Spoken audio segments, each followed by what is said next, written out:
Jesucristo nos llama a ser pescadores de hombres. Nos llama a echar las redes del amor, de la bondad, de la misericordia a tantas personas que se encuentran hundidos en el mar de la vida. Que respondamos siempre con generosidad a esta llamada. Recibe un gran abrazo de paz. Saludos. Hoy es de esos días donde tenemos un montón de cosas junto a nuestro Señor. Voy diciéndonos por importancia, todas son importantísimas. La primera, hace ya algunos años, el Papa Francisco se inventó lo que él llamó y celebramos el Domingo de la Palabra.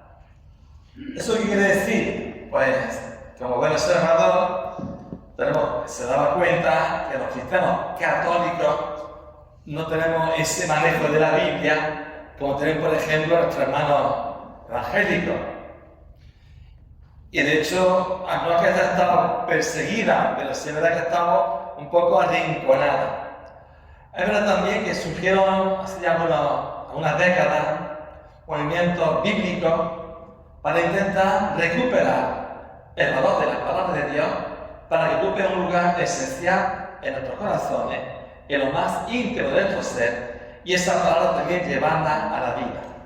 Pues en ese contexto de potenciar la meditación de las palabras de Dios para hacer la vida, pues como digo, Papa Francisco instituyó este Día de la Palabra, que busquemos constantemente el encuentro con ese Dios nuestro que se nos comunica en su palabra. Yo recuerdo en el seminario que nos decían que a veces, como la Biblia un poco se puede atragantar, que hagamos como las gallinas cuando beben agua, ¿no? Que meten el pico en el agua un poquito y ya para arriba, después otro poquito, porque a veces la palabra de Dios tenemos que reconocer que se nos puede atragantar. Así pues, el primer compromiso sería acercarnos a la palabra de Dios, meditarla. Y como me gusta siempre decir, esa palabra que está en los sacramentos, cuando hay una celebración, está en papel, cuando se proclama en esos sacramentos, también está en nuestra casa, en esa Biblia que tenemos. No me canso de decirlo, también Dios está en el móvil, hay aplicaciones maravillosas en la palabra de Dios. Yo siempre aconsejo, sobre todo una, que es la Buena Noticia, de un movimiento cristiano, se llama Editorial Verbo Divino, y está tanto para iPhone como para Android. La Buena Noticia tiene los textos de cada día, un breve comentario, una lección divina para también intentar ver qué dice la palabra y el compromiso. Así pues, objetivo primero, acercarnos a la palabra. Y el lema es, decía Jesucristo, permanecer en mi palabra. Él lo dijo y el Papa lo recuerda. Segundo aspecto a tener en cuenta en esta misa de hoy, pues el tema de la unidad. Estamos cristianos católicos, cristianos evangélicos, luteranos, anglicanos, ortodoxos, un abanico inmenso. ¿Está Cristo dividido? No, Cristo es uno solo. Los que estamos divididos somos sus discípulos, sus seguidores. Y ya también hace unos años surgió lo que se conoce como octavarios que son 8 días de oración por la unidad de los cristianos. Con ese espíritu de buscar lo que Jesús dijo en la última cena: Padre, te pido para que todos sean uno, como tú y yo somos uno. Cristo lo pidió el Jueves Santo, no se ha cumplido, y menos en la actualidad, y por eso es una llamada para rezar por esa unión y esa unidad de los creyentes en torno a ese Dios en quien creemos, Dios Padre, Dios Hijo y Dios Espíritu Santo. Tercera cosa que comparto con vosotros, bueno, pues seguimos acercándonos a Jesucristo en esta vida pública. Ya si retomamos el Evangelio de San Marcos, prácticamente hace unas semanas fue todavía una ayuda de San Juan en esa llamada de los primeros discípulos. San Marcos, ya sabéis que es el evangelista más breve de los 4, el Evangelio el primero. Los otros evangelistas, sobre todo San Mateo y San Lucas, se copian de él. El de San Marcos no aparece nada de la infancia de Jesús, ya aparece un Jesucristo adulto predicando el Evangelio y su bautismo en el río Jordán. Y como digo, es un evangelista que sobre todo nos va a invitar a acercarnos a Jesucristo con sus milagros. Maurele, y por eso en el mes de julio pues, se usará también de San Juan, sobre todo lo que se conoce como el discurso de pan de vida. Así pues vamos a seguir a ese Jesucristo según la versión de San Marcos, discípulo de San Pedro y también tuvo un tiempo con San Pablo. Por lo tanto, tenemos también la riqueza de cada vez que seguimos el evangelista, pues como dicen nuestros refraneros, a cada maestrillo tiene su librillo, pues cada uno nos enriquece de una forma o de otra. Dicho esto, ¿de qué va hoy el Evangelio? El Evangelio no ha sido mirado, pero ha sido muy profundo. Ya Jesucristo va a comenzar su vida pública. Van a preguntar, ¿dónde comienza la vida pública? ¿Cuándo comienza la vida pública? ¿Qué mensaje dice en esa vida pública? El cuándo es justamente cuando arrestan a San Juan Bautista. Jesucristo no era un adivino que supiese muy bien lo que Dios Padre le tenía que decir y hacer cada día. Jesucristo le habla a Dios como nos habla a nosotros, a través de personas, de acontecimientos y circunstancias. Y Jesucristo entiende que cuando arrestan a San Juan Bautista y lo llevan a una fortaleza, es su hora. San Juan tiene que menguar, como decía el propio San Juan, y él tiene ya que tomar la rienda para anunciar el reino de Dios. Por tanto, el momento que empieza Cristo a predicar, pues ya hace su vida pública, es cuando arrestan a San Juan Bautista. ¿Dónde comienza a predicar? ¿En Jerusalén? ¿En la capital? No. ¿En el desierto como San Juan? Tampoco. Se va a la parte más inhóspita, la peor mirada, al norte de Israel, lo que se conocía como Galilea de los paganos o de los gentiles, una zona con mala fama. Había un sacarillo en el época que decía, si quieres enriquecerte, vete a Galilea, si quieres ser sabio, vete a Judea, a Jerusalén. Zona muy rica, pero muy influida esa zona por las corrientes de otros pueblos paganos.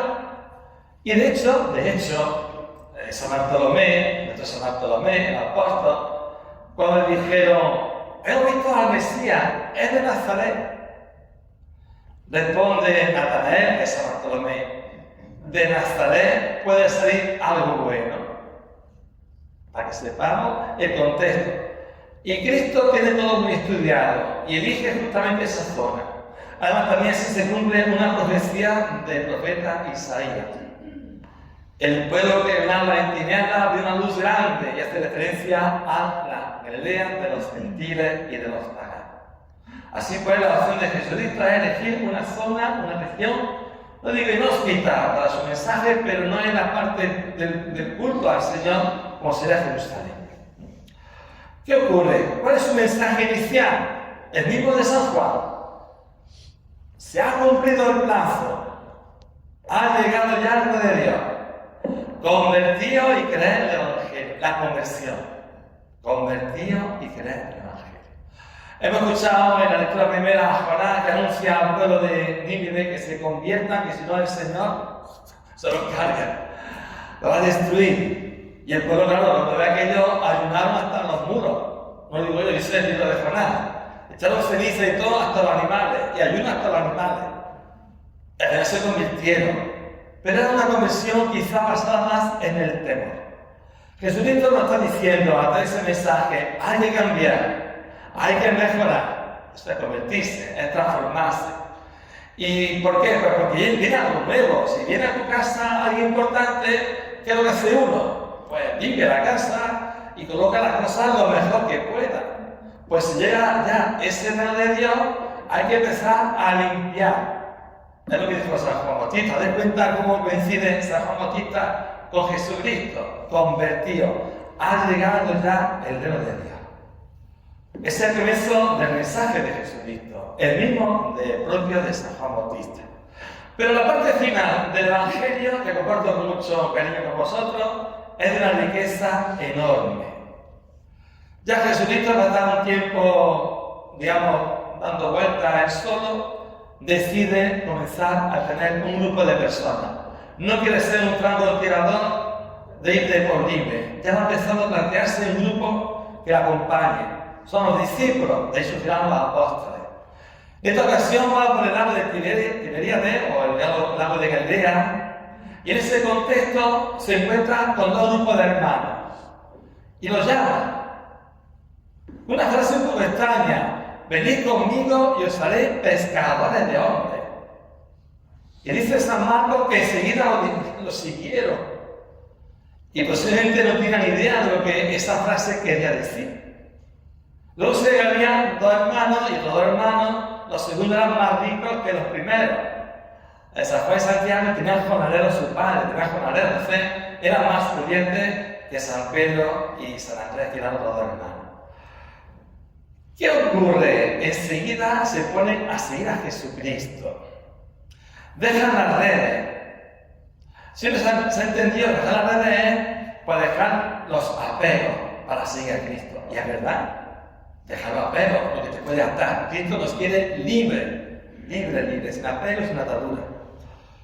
Pero es que dejar las redes suponía para aquella gente romper con su pasado, romper con su presente y lo más difícil, romper con su futuro. ¿Por qué? Porque con las redes tenían asegurada la habichuela, tenían sustento. Y se pone a seguir a un vagabundo, entre comillas, entendiendo vagabundo. Uno que, como dice el propio Jesucristo, no tengo ni siquiera donde dormir. Cuando dijeron, quiero seguirte. Y él dijo, no tengo donde reclinar la cabeza. Y los solos tienen madrigana, yo no tengo nada. A eso me refería. Y va y le sigue. Eso es romper también con su futuro. Eso es lo que se llama lanzarse al vacío. Arrojarse con la esperanza puesta en que Dios me siga acompañando. Aunque muchas veces parece que voy a llegar hasta el final del barranco. Es que ellos supieron tener ese espíritu de desprendimiento y de ruptura, sin apego. Cuenta la historia que era de un monje que llegó a una aldea. Y estuvo afuera de la aldea y sentado, y llegó de pronto corriendo un aldeano. ¡La piedra! Dijo el monje. ¿Qué piedra? ¿A qué te refieres? La piedra. Se me ha parecido el Señor y me ha dicho que a la afuera de la aldea hay un hombre que tiene una piedra con la cual voy a hacerme muy rico. Entonces mira el hombre así en su bolsa, el monje en su zorro. ¡Ah, será esto! Sí, esto es. Ten, toma. Era un diamante, el mayor del mundo. Y se lo dio al aldeano. Entonces el aldeano, todo contento, pues se fue a su casa con el diamante bajo el brazo. Pero esa noche no pudo dormir. Y luego al día siguiente a ver al monje. Y le da el diamante, hermoso, grandísimo. Y le dice el aldeano al monje, quiero que me enseñes la riqueza que te ha hecho desprenderte con tanta facilidad de este diamante. Libre, sin apego, sin atadura. Y para concluir, sobre todo la conversión, pues uno también esta historia de un hombre ya anciano que decía lo siguiente: he malgastado mi vida. Cuando era joven decía, Señor, dame fuerza para convertir a mi país. Y pasaron las semanas, los meses, los años, y no convirtió al país. Después dice, Señor, dame fuerza para convertir por lo menos a mi pueblo, a la gente de mi pueblo, que la quiero mucho. Y pasaron los días, las semanas, los meses, los años, y tampoco se convirtió nadie. Entonces dice, Señor, dame fuerza para convertir por lo menos a mi familia, a mi mujer, a mi hijo. Y pasaron los días, las semanas, los meses, y tampoco se convirtió nadie. Y el anciano decía a su única reciera, Señor, dame fuerza para convertirme a mí mismo. Respondía, si hubiese comenzado mi oración así, mi vida no habría sido en vano. Todo el mundo piensa y desea que se conviertan los demás. Casi nadie hace el esfuerzo para convertirse a sí mismo. Que así sea.